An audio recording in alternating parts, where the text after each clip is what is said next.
Baik, kita lanjutkan. Tadi untuk mencari satu titik yang dilalui oleh garis G atau satu titik pada garis G, pertama-tama yang kita lakukan itu adalah menganalisis persamaan bidang yang merupakan perpotongan dari yang menghasilkan gitu ya garis G. Nah, di mana kalau kita lihat pada persamaan yang kedua, kita akan lihat persamaan kedua,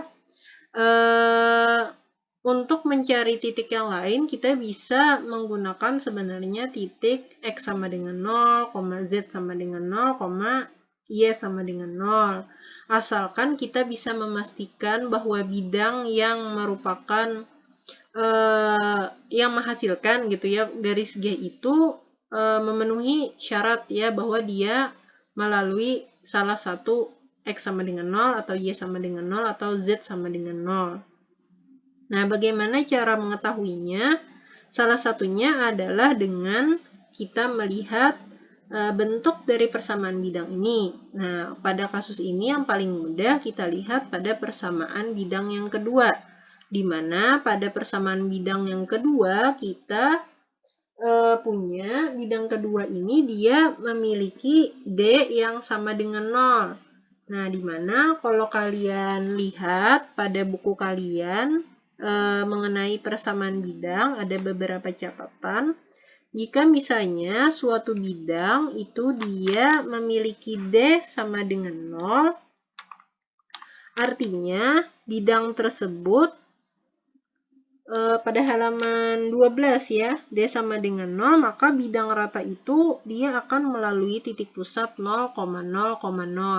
Artinya, untuk mencari titik pada garis G ini, kita bisa mengambil X sama dengan 0, atau Y sama dengan 0, atau misalkan Z-nya sama dengan 0.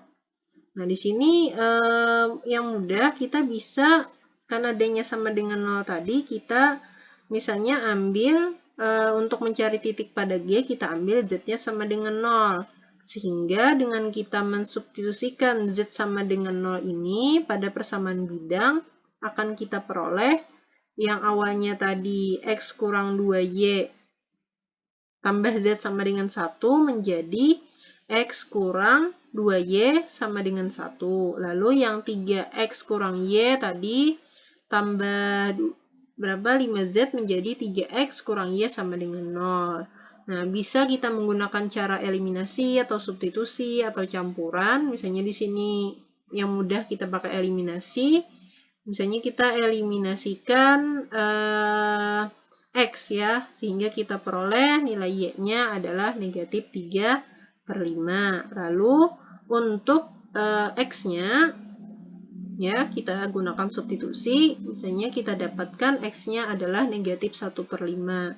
Nah, sehingga kita peroleh bahwa salah satu titik pada G itu adalah negatif 1/5, negatif 3/5, 0. Nah, sehingga bentuk persamaan garis G baik secara vektor, secara parameter, maupun secara linier adalah sebagai berikut.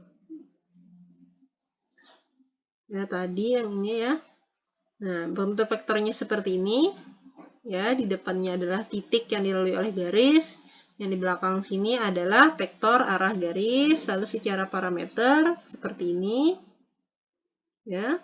Lalu secara linier, secara bentuknya seperti ini.